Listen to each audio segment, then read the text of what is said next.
বহুদিন ধরে গর্ভধারণের চেষ্টা করছেন কিন্তু গর্ভধারণ করতে পারছেন না।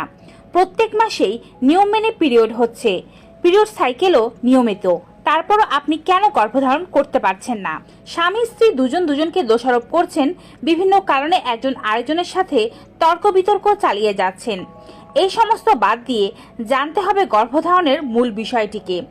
আজকের ভিডিওর মাধ্যমে আপনাদেরকে জানাবো গর্ভধারণ করার উত্তম সময়, গর্ভধারণের চেষ্টা যারা করছেন তারা কোন কোন বিষয়গুলোকে মাথায় রাখবেন। তাই পুরো ভিডিও জুড়ে আমার সাথে থাকার অনুরোধ রইল। Hello friends, welcome to our channel মা হতে চাই। সন্তান নিতে চাওয়া দম্পতিদের সকল সমস্যার সমাধান দিতে ও তাদের সেবা করতে আমাদের চ্যানেল বদ্ধপরিকর।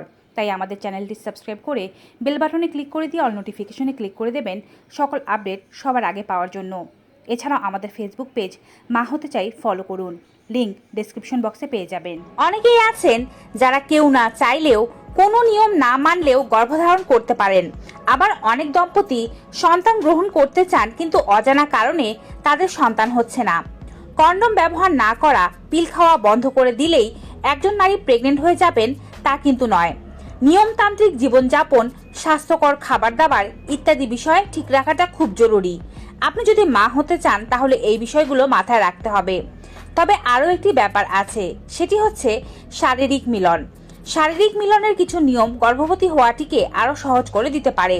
তাই গর্ভবতী না হয়ে থাকলে ভয় না পেয়ে স্বামীর সাথে মিলনে সচেতন হতে হবে, যা ঘরে বসে করতে পারেন।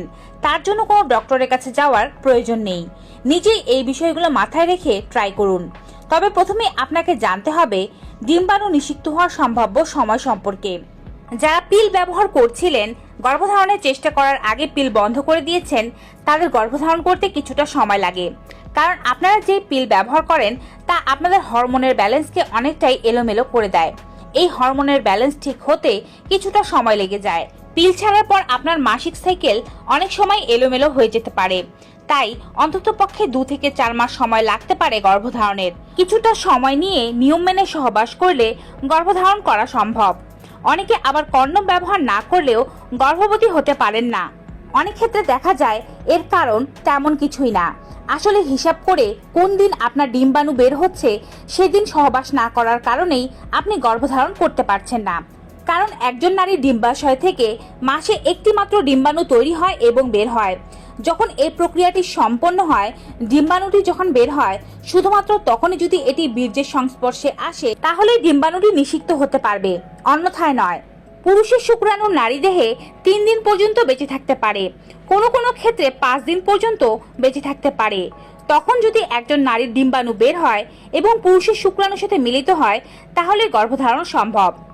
একজন নারীর যখন মাসিক শুরু হয়, মাসিক শুরুর দিন থেকে গুনে গুনে 7 দিন পর্যন্ত তার শরীরের ডিম্বাণুটি তার ওভারিতে তৈরি হতে থাকে।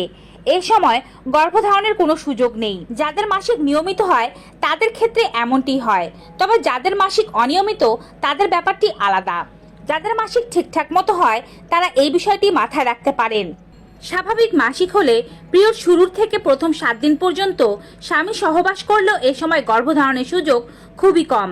গর্ভবতী হতে চাইলে এর পরবর্তী দিনগুলোতে আপনাদেরকে একদিন বাদে একদিন স্বামী সহবাস করতে হবে, কারণ এই সময়েই ডিম্বাণুটি বের হয় আপনার শরীর থেকে।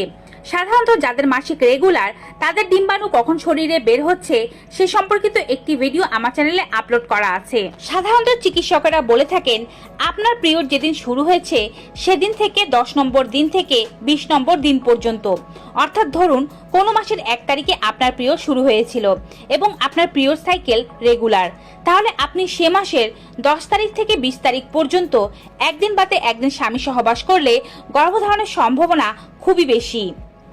গর্ভধারণ করতে চাইলে আপনি যে জন্মবিরতিকরণ প্রক্রিয়া ব্যবহার করছেন সেটা বন্ধ করে দিতে হবে। কন্ডম ব্যবহার বন্ধ করে দিতে হবে। মাসিক শুরু হওয়ার দিন থেকে হিসাব শুরু করে দিতে হবে। অনেক নারীরাই প্রশ্ন করে থাকেন মাসিক যেদিন থেকে শুরু হয়েছে হিসাব করবেন নাকি যেদিন থেকে শেষ হয়েছে সেদিন থেকে হিসাব করবেন। যেদিন থেকে শুরু হয়েছে সেদিন থেকে হিসাব করবেন। একজন নারীর দেহে তার ডিম্বাণুটি সর্বোচ্চ 12 থেকে 24 ঘন্টা পর্যন্ত বেঁচে থাকতে পারে। অপরপক্ষে পুরুষের শুক্রাণু যেহেতু 3 দিন পর্যন্ত বেঁচে থাকতে পারে, এজন্যই কিন্তু একদিন বাদে একদিন স্বামী সহবাস করতে বলা হয়।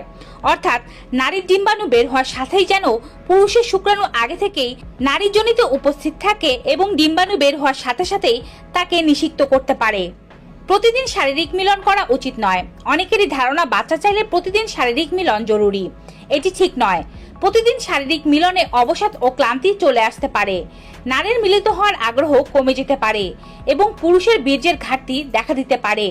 এর ফলে ডিম্বাণু প্রস্তুত হওয়ার পরেও শরীরে পর্যাপ্ত পরিমাণে বীর্যের অভাব দেখা দিতে পারে।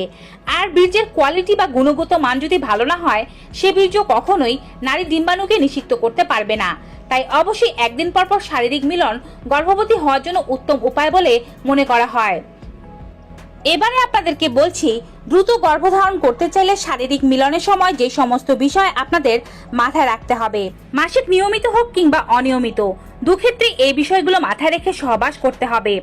শারীরিক মিলনের পর বিছানায় পিঠ লাগিয়ে শুয়ে থাকুন, যেন বীর্য জরায়ের দিকে সহজে প্রবাহিত হতে পারে। একটা কোল বালিশ পায়ের নিচে দিয়ে রাখতে পারেন, যেন পাগুলো একটু উঁচু হয়ে থাকে।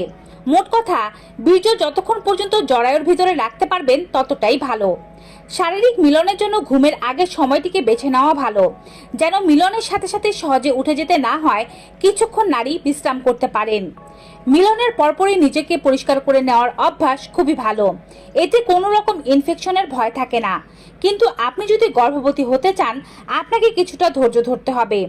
অন্ততপক্ষে 1 ঘন্টা কোনো প্রকার পানি, সাবান অথবা ইন্টিমেট ওয়াশ ব্যবহার করে যৌনাঙ্গ না ধোয়াই ভালো।